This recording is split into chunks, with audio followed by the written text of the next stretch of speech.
The Fed has committed to destroying inflation for more than 12 months, increasing interest rates aggressively and working diligently to drain hundreds of billions of dollars of liquidity from the financial system. Unfortunately, inflation frankly doesn't give a damn. Today's CPI data reported inflation at 6.4%, which means we have been at 5% or higher for 22 straight months, which has many consumers asking, will prices ever return to normal? We've got you covered based on a thread detailing inflationary history and aggregate prices from one of the best macro analysts in the game, Lyn Alden. It looks like these prices are likely here to stay.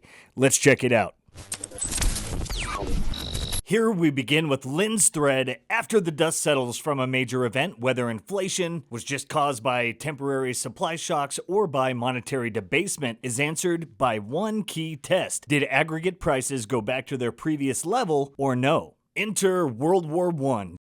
Just a short time after a meeting at Jekyll Island, the worst president in history, it can be argued, Woodrow Wilson financed the war through monetary debasement, giving his newfound weapon in the Federal Reserve the old college try. And as we can see from the chart, CPI nearly doubled. So as we can see with this chart with Lyn, we start down here around 10 and it doubles, 100% increase, then settles back down around a 75% increase here. And that's just World War I. So the prices structurally, this became a new normal. Okay, I see World War I, but what about World War II? Didn't FDR fix everything with the New Deal?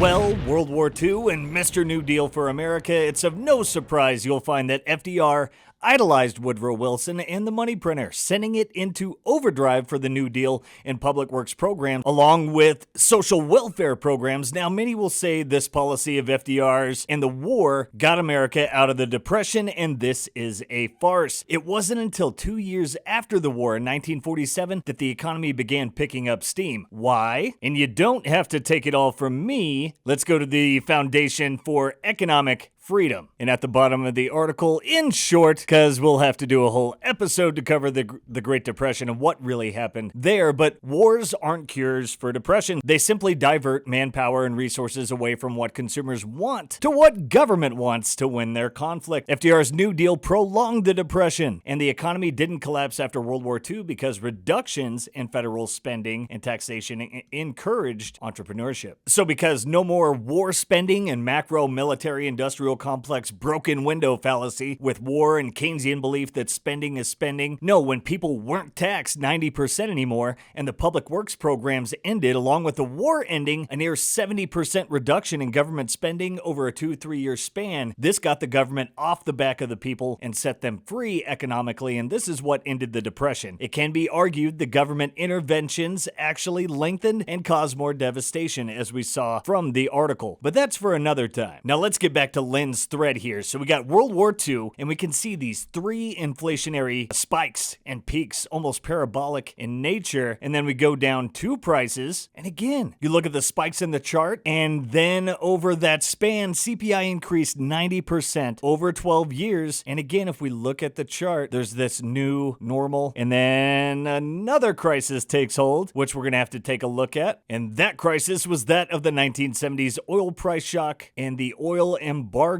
World wars among big powers are quite possible to control dwindling oil supplies. Dealers raised prices to more than 40 cents a gallon. Motorists agree that it's going to take a decrease in speed in order to slow down the energy crisis.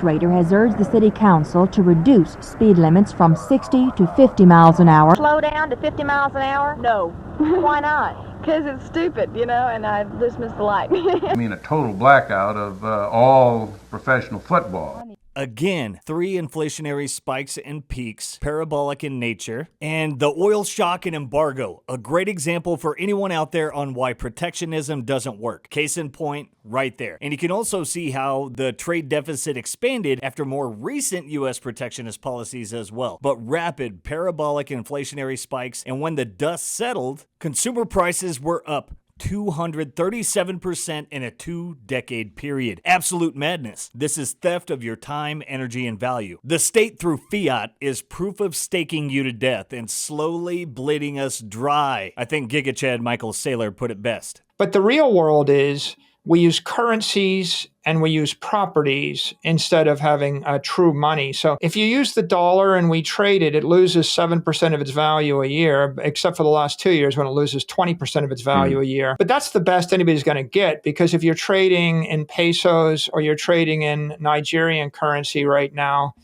these currencies are losing 50% of their value a year.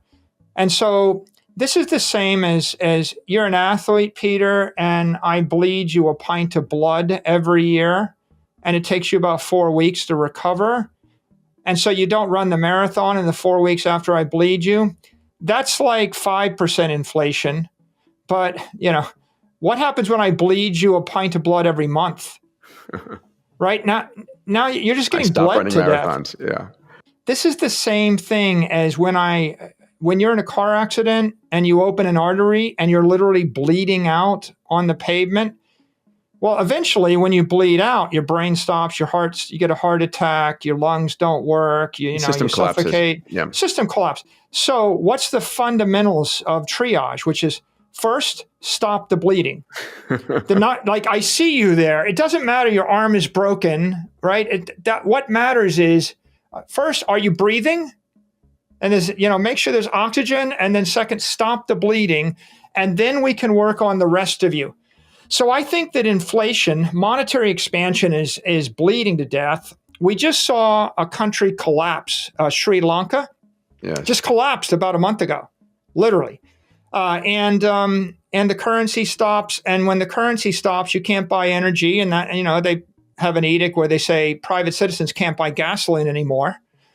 Okay, so what happens when your currency loses value? You don't have liquid energy. You can't buy food, right? You're going to starve to death, freeze to death if you don't get beat to death by your neighbor. Okay, so now the 2020s remain unwritten, but as we know, the past may not repeat itself, but it does rhyme, and it appears the dollar's destiny of debasement is repeating itself. If this is like the 70s and World War II, we're likely 2 more inflationary shocks as we see this peak away before actually leveling out, and history tells us those prices of yesteryear are just that, of yesteryear. The inflationary era is here, and fiat debasement is forever, so thus inflation is infinite. If only I had a fixed supply money that can't be debased by anyone, especially governments, and it would allow me to save and build a future for myself. Oh yeah, I can opt out with Bitcoin, and you can too. Check out this video for more on how the state steals your time and energy and value through inflation, and share the signal with your family and friends. The peaceful revolution can't be stopped. Until next time, guys, peace.